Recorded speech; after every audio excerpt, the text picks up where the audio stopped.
राजस्थान के इस आखिरी गांव में बिजली का पहुंचना इस बात का गवाह है कि आजादी के इतने दशकों बाद हमने वो कामयाबी हासिल कर ली है जो हमेशा से एक सपना हुआ करती थी।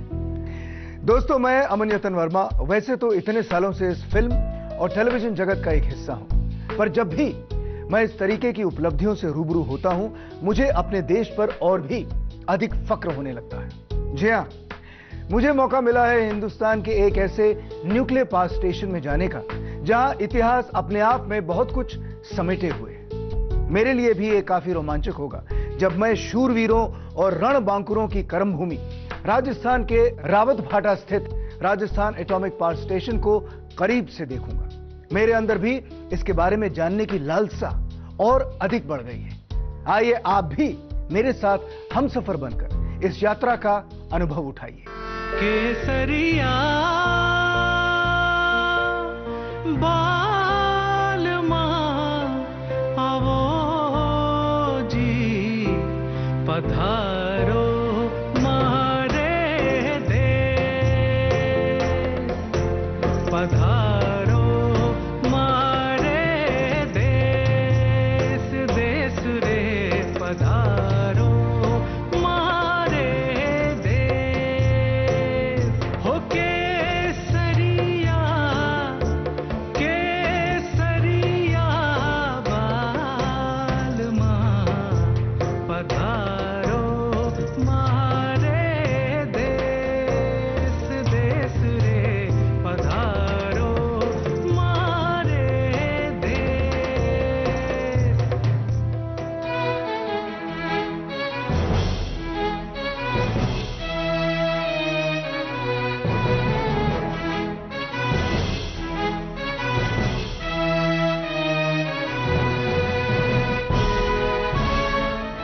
इतनी कड़ी सुरक्षा प्रणाली से गुजरने के बाद कोटा से लगभग 64 किलोमीटर दूर राणा प्रताप सागर बांध के किनारे बने स्टेशन के अंदर अब मैं दाखिल हो चुका हूं। तो जिन लोगों को यह जानने की उत्सुकता है कि आखिर एक परमाणु बिजली घर में होता क्या है, जैसा मुझे बताया गया है कि यहां पर न्यूक्लियर फ्यूल से स्वच्छ, हरित और सुरक्षित तरीके से बिजली का निर्माण किया जाता है।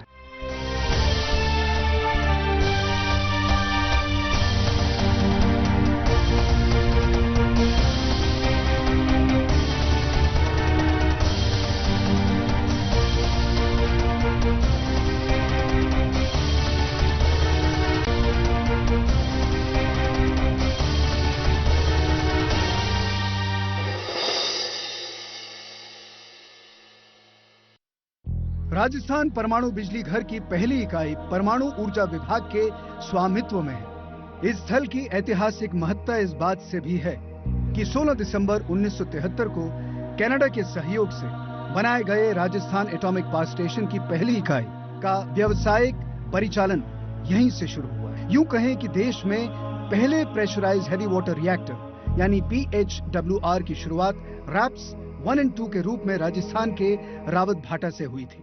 आरआर साइट में प्रेशराइज हैवी वाटर रिएक्टर प्रकार के 5 परमाणु बिजली घर 1080 मेगावाट की क्षमता के साथ प्रचालनरत हैं। यहाँ प्रतिदिन लगभग 2 करोड़ 60 लाख यूनिट बिजली का उत्पादन किया जाता है। इसके अतिरिक्त 2 इकाइयाँ 700 मेगावाट की निर्माणाधीन हैं।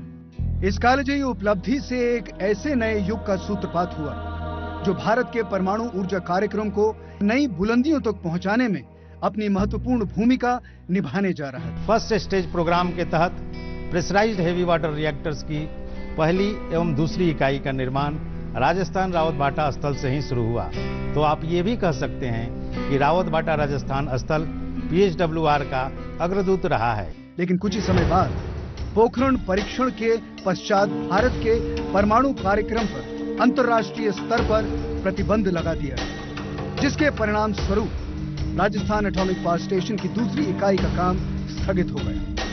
अब भारत के पास 2 ही विकल्प थे, या तो परमाणु ऊर्जा कार्यक्रम को बंद कर दिया जाए या फिर अपनी क्षमता पर भरोसा रखकर इसे आगे बढ़ाया जाए। और भारत ने गर्व से दूसरा विकल्प चुना। इस प्रतिबंध के बाद भी भारतीय वैज्ञानिकों के हौसलों में कोई कमी नहीं आई। वरन उन्होंने अपने अनवरत प्रयासों और कौशल के परिणाम स्वरूप स्वदेशी तकनीक से इसका निर्माण कार्य पूरा किया और संपूर्ण विश्व को अपनी क्षमता का लोहा मनवाया। बाद में एनपीसीआईएल ने अपनी मौलिक विशेषज्ञता से PHWR की क्षमता को और भी अधिक बढ़ाया। 220 मेगावाट PHWR क्षमता को स्वदेशी प्रयासों से 540 मेगावाट तक बढ़ाया गया।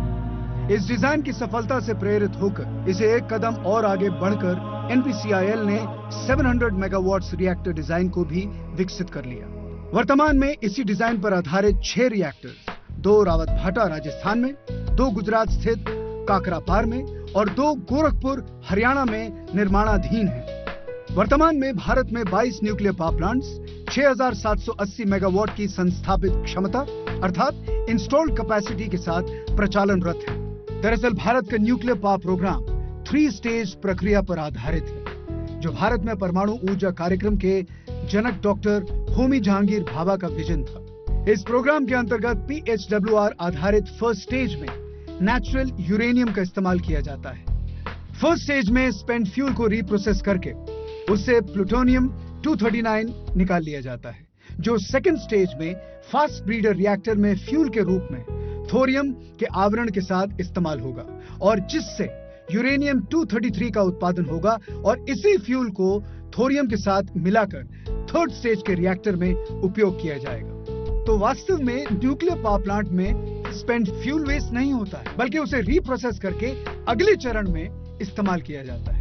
ये स्टेज सबसे खास होगी क्योंकि भारत के पास विश्व का लगभग 1/3 थोरियम मौजूद है।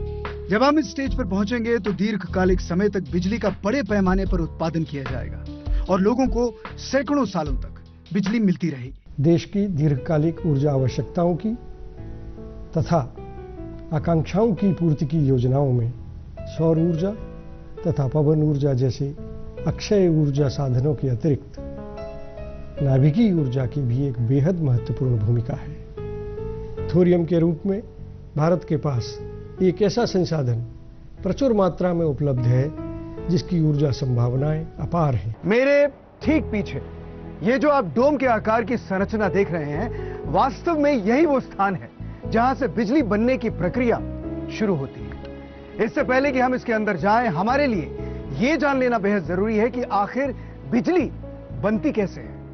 अमूमन अगर हम बिजली बनाने की प्रक्रिया को देखें तो लगभग ये थर्मल पावर प्लांट जैसा ही होता है, बस सिर्फ ईंधन का फर्क होता है। थर्मल पावर प्लांट में हीट जनरेट करने के लिए कोयले का इस्तेमाल किया जाता है, वहीं दरअसल न्यूक्लियर पावर प्लांट्स में ईंधन के रूप में यूरेनियम का प्रयोग कर हीट जनरेट की जाती है, जिससे विद्युत का उत्पादन किया जाता है। इस परमाणु बिजली घर में पूरी प्रक्रिया का संचालन होता है प्लांट के इस बेहद महत्वपूर्ण मेन कंट्रोल रूम से। यही वो स्थान है जहां से लगातार राउंड द क्लॉक इस पूरी प्रक्रिया पर कड़ी निगरानी रखी जाती है। यहां शिफ्ट में दिन रात अधिकारी कार्यरत रहते हैं और पूरे प्लांट का संचालन करते हैं। इस वक्त मैं इस कंट्रोल रूम के अंदर हूं। यहां विभिन्न प्रकार के अत्याधुनिक पैनल्स और स्क्रीन्स मौजूद हैं जो काफी दिलचस्प हैं। यहां मौजूद बहुत सारे एडवांस कंट्रोल्स एवं इंस्ट्रूमेंट्स प्लांट के संचालन और सुरक्षा से जुड़े हुए हैं। इस कंट्रोल रूम के अंदर काम करने वाले प्रशिक्षित इंजीनियर्स सभी मॉनिटर्स पर हर पल पैनी नजर रखते हैं। यहां रोज फ्यूल को भी लोड करना एक महत्वपूर्ण कार्य प्रणाली का हिस्सा है और सबसे खास बात यह है कि इस पूरी प्रक्रिया को मेन कंट्रोल रूम से ही नियंत्रित किया जाता है। हमारी किस्मत अच्छी है, यहां इस समय फ्यूल बंडल्स की लोडिंग होने वाली है, जिसे हम आपको दिखाना चाहेंगे। यहाँ पे भी रिफ्यूलिंग ऑपरेशन चल रहा है। हमारे पास 2 रोबोटिक फ्यूलिंग मशीन्स हैं। एक मशीन से हम फ्यूल नया फ्रेश फ्यूल डालते हैं और दूसरी में उसको रिसीव करते हैं। तो फ्यूल यहाँ पे जो दिख रहा है, फ्यूल एग्जैक्टली जाता कहाँ पे? ये जो आप गोल एरिया, सर्कुलर एरिया देख पा रहे हैं, लेफ्ट बाईं ओर की तरफ। हाँ, बाईं ओर की तरफ। ये एक्चुअली एक चैनल का फेस है। ठीक है। तो मशीन यहाँ पे जाके क्लैंप होता है। तो ये कितने चैनल से कुल मिला? 306। हाँ। और हर एक चैनल में कितना फ्यूल है? 12 बंडल है। दाहिनी ओर एग्जैक्टली क्या? ये हमारी फ्यूलिंग मशीन है जो कि एक रोबोट की तरह काम करती है। वो कुछ करीब 500 मीटर हमसे दूर है मशीन और हम यहाँ से पैनल के थ्रू उसको सारा कंट्रोल करते हैं। और ये जितना कुछ यहाँ पे हो रहा है ये सब आप संभाल रहे हैं? हाँ, मैं यहाँ पे कंट्रोल इंजीनियर हूँ और ये हमारे सुपरवाइजर्स हैं जो इन मशीनों को कंट्रोल कर रहे हैं, पैनल ऑपरेटर्स हैं। आज हम यहाँ पे देख रहे हैं कि एक महिला यहाँ पे जो न्यूक्लियर का मेन कोर रिएक्टर है उसे आप संभाल रहे हैं। तो आज हमारे देश में नारी शक्ति का ये सबसे बड़ा उदाहरण है। Fantastic work. Thank you. Nuclear power plant की सबसे खास बात यह है कि ये लगातार 365 दिन और उससे अधिक दिन तक बिना रुके अपनी पूरी क्षमता के साथ चल सकते हैं। साथ ही इतने बड़े पैमाने पर बिजली पैदा करने के लिए बहुत ही कम मात्रा में जगह और फ्यूल की आवश्यकता होती है। किसी भी प्लांट को बेहतर और सुनियोजित तरीके से चलाने के लिए समय समय पर उसका मेंटेनेंस भी बहुत जरूरी होता है और यह सब उत्कृष्ट कार्य प्रणाली, बेहतर तकनीक एवं कुशल प्रबंधन से ही किया जा सकता है। हमने प्रचालन एवं प्रबंधन में आने वाली समस्याओं के हल खुद ही निकाले हैं। उदाहरण के लिए यहाँ पर एन मास कूलेंट चैनल रिप्लेसमेंट किया गया, जिससे बहुत ही कम खर्च और रिकॉर्ड समय में किया गया। इसके बाद सफलतापूर्वक अन्य रिएक्टर्स में भी EMCCR किया गया। साथ ही EMFR और OPRD लीक का रिपेयर भी काफी कुशलता से किया गया, जो कि काफी जटिल और चुनौतीपूर्ण कार्य था। इन सब के अलावा राजस्थान परमाणु विद्युत संयंत्र की तीसरी और चौथी इकाई का इंटरनेशनल एटॉमिक एनर्जी एजेंसी के एक्सपर्ट द्वारा भारत में पहली बार OSAT रिव्यू किया गया, जिससे संयंत्र की स्ट्रॉन्ग सेफ्टी कल्चर की काफी सराहना की गई। और शायद यही वजह है जिसके परिणाम स्वरूप राजस्थान एटॉमिक पावर स्टेशन की 5वीं इकाई ने वर्ष 2014 में 765 दिन तक लगातार काम करते हुए एक कीर्तिमान स्थापित किया है। लंबे समय तक रिएक्टर का safe, reliable and continuous operation यह दर्शाता है कि हमारी न्यूक्लियर टेक्नोलॉजी कितनी परिपक्व हो चुकी है। और इसी श्रृंखला को आगे बढ़ाते हुए यूनिट 3 777 दिन काम कर चुकी है। नया कीर्तिमान। नाभिकीय तकनीकी की विश्वसनीयता को बनाए रखने के लिए तथा इसे और सुदृढ़ करने के लिए यह आवश्यक है कि संरक्षा यानी सेफ्टी से संबंधित हर छोटी से छोटी जरूरत का यथोचित ध्यान रखा जाए। इसीलिए हमारे नाभिकीय कार्यक्रम की शुरुआत से ही एक विशिष्ट संरक्षा संस्कृति अर्थात सेफ्टी कल्चर को विकसित करने पर प्राथमिकता से कार्य किया गया। यहाँ मैं यह भी स्पष्ट कर देना चाहता हूँ कि संरक्षा तथा उत्पादकता में कोई विरोधाभास नहीं है, बल्कि ये दोनों एक ही सिक्के के दो पहलू हैं। यदि मैं इसे सरल भाषा में कहना चाहूँ तो यह टेक्नोलॉजी की आवश्यकताओं के अनुरूप सही कार्य सही समय पर तथा सही तरीके से किए जाएं। यह कार्य संस्कृति गीता में प्रतिपादित कर्मण्येवाधिकारस्ते के अनुरूप भी है और शायद यही कारण है कि हम भारतीयों के लिए यह सहज स्वीकार्य भी बन पड़ी है। इस धारणा का अभी हाल ही में जीवंत प्रमाण उस समय देखने को मिला जब कायगा की हमारी पहली इकाई ने 962 दिन तक अनवरत उत्पादन कर सतत प्रचालन के क्षेत्र में एक नए विश्व कीर्तिमान की स्थापना की।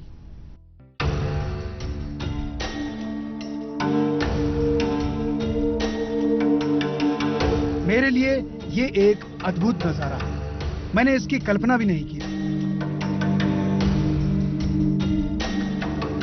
इस पूरी प्रक्रिया में वायुमंडल में किसी भी प्रकार की हानिकारक गैसों का उत्सर्जन नहीं होता है और आसपास का पूरा वातावरण स्वच्छ और हरित रहता है। ये जो आप मेरे पीछे विशालकाय संरचना देख रहे हैं उसे हम कूलिंग टावर कहते हैं। आइए इस कूलिंग टावर के बारे में आपको कुछ बताते हैं। दरअसल ये नेचुरल ड्राफ्ट कूलिंग टावर्स हैं जिनका इस्तेमाल कंडेंसर कूलिंग वाटर पंप के माध्यम से कंडेंसर से निकलने वाली ऊष्मा को हटाने के लिए किया जाता है। और आपको ऊपर जो धुएं जैसा निकलता दिखाई दे रहा है वो असलियत में पानी की स्वच्छ भाप है। किसी भी उम्दा और बेहतरीन इंस्टीट्यूशंस को चलाने के लिए सबसे ज्यादा महत्वपूर्ण है वहां के योग्य और कुशल कर्मी। न्यूक्लियर ट्रेनिंग सेंटर में कठिन से कठिन परिस्थितियों में काम करने के लिए लोगों को ट्रेन किया जाता है। कंट्रोल रूम में काम करने वाला हर शख्स ट्रेनिंग की इसी खास और बेहद कठोर प्रक्रिया से गुजरकर AERB से लाइसेंस हासिल करता है और इसे हासिल करना कतई आसान नहीं है। इनके इस काम को सही तरह से अंजाम देने के लिए सिमुलेटर का अहम योगदान है, जो हूबहू कंट्रोल रूम का रेप्लिका है। रावतभाटा राजस्थान साइट पर स्थित न्यूक्लियर ट्रेनिंग सेंटर देश का पहला एनटीसी है।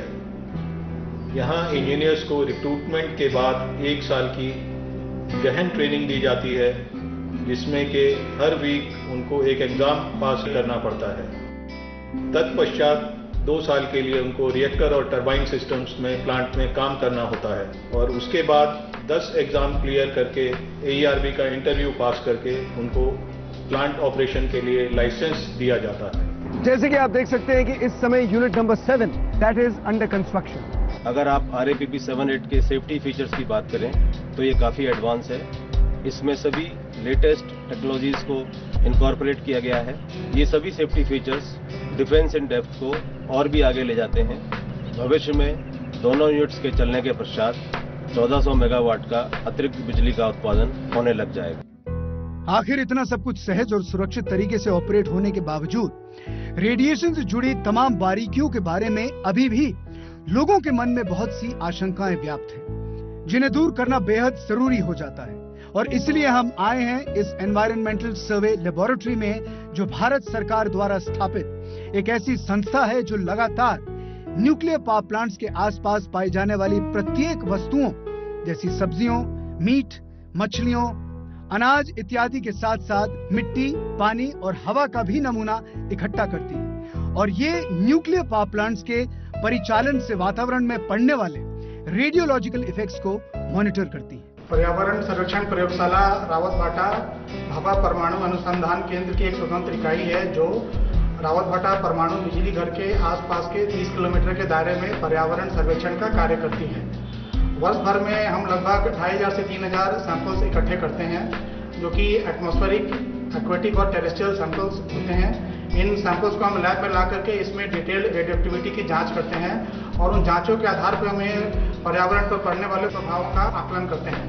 हमारे 45 वर्ष के पर्यावरण सर्वेक्षण के अनुभव के आधार पर हम ये बोल सकते हैं कि रावतभाटा परमाणु बिजली घर बिल्कुल सुरक्षित तरीके से प्रचालन कर रहे हैं और इनका पर्यावरण पर पड़ने वाला प्रभाव बिल्कुल नगण्य है। दरअसल अगर हम अपने चारों तरफ नजर दौड़ाएं तो पाएंगे कि प्राकृतिक रेडिएशन हर जगह व्याप्त है। फिर चाहे आप घर के अंदर बैठे हो, गार्डन में टहल रहे हो या फिर हवाई जहाज में सफर करते हो, मानव निर्मित रेडिएशन जैसे एक्सरे करवाने पर या फिर सिटी स्कैन, इन सब से हमको रेडिएशन मिलता है। जबकि परमाणु बिजली घर से आम जनमानस को न के बराबर मात्रा में रेडिएशन मिलता है। इतने बड़े पैमाने पर अगर कोई एस्टैब्लिशमेंट लगाया जाता है तो इसके आसपास रहने वाले लोगों को कैसा महसूस होता होगा? हमने इंफ्रास्ट्रक्चर डेवलपमेंट जैसे सड़कें, भवन एवं पेयजल की सुविधाओं के साथ शिक्षा, कौशल विकास, चिकित्सा एवं साफ सफाई सुनिश्चित करने की दिशा में अपना महत्वपूर्ण योगदान दिया है।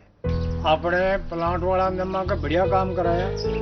माँ का एक तो रोड बनायो या ट्यूबलाइट लगाई और माँ के पानी को साधन करियो, टांकियाँ बनाई। प्लांट बनवाओ माँ का फायदो ही हुई, कोई नुकसान नहीं हुई। मैं आराम माँ बोलो माँ के तो 2 किलोमीटर पानी ला रहा है, माँ का पानी की सुविधा कर दी प्लांट वाला ने। लड़का लड़की भी काम कर रहा, माँ का काम कर रहा, फीस आ रहा और फायदा हुआ। पानी की भी माँ का बढ़िया सहायता होगी। ट्यूबवेल लगवा दी, पाइप लाइन लिया, टंकी बना दी, रोड को गुण दुख दिया गया, रोड की भी सहायता होगी। स्कूल में लेटरिंग बाथरूम बन गया। हमारे यहाँ प्लांट लगने से हमको RACIT मुफ्त शिक्षा, मतलब कंप्यूटर पे मुफ्त शिक्षा प्राप्त करवाई। प्लांट की वजह से हमारे बहनों को सिलाई का काम सीखने को मिला। प्लांट की वजह से हमारे गांव में CC रोड बना। एक बात तो तय है कि पिछले 5 दशकों से अपनी विशिष्टताओं से राजस्थान परमाणु बिजली घर ने अनेकों उपलब्धियां हासिल की हैं और इसने भारत के 3 स्टेज न्यूक्लियर पावर प्रोग्राम को आगे बढ़ाने में अपना बहुमूल्य योगदान दिया है। प्लांट के बनने से इस पूरे क्षेत्र का विकास हुआ है और समृद्धि आई।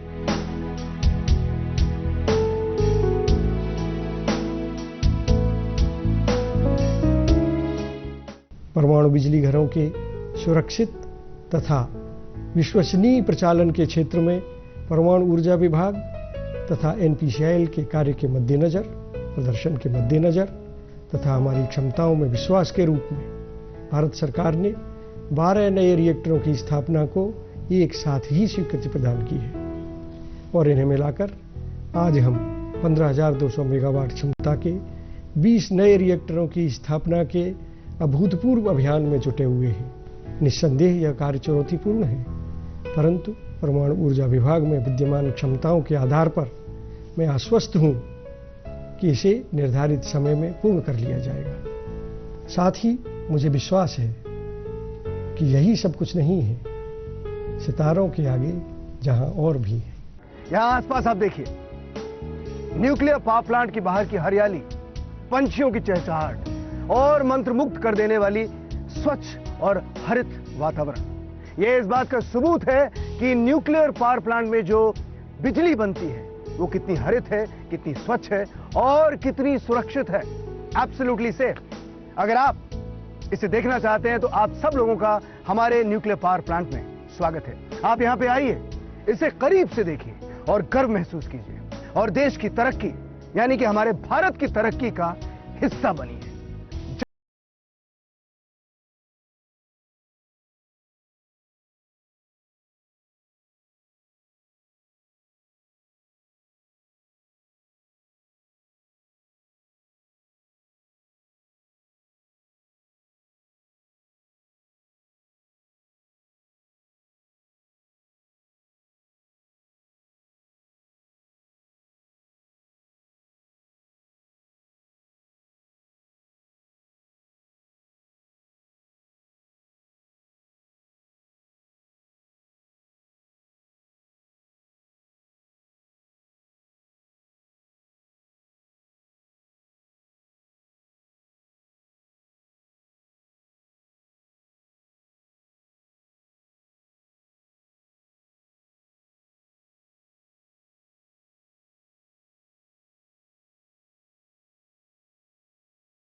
बापू बिचौली। अरे ओ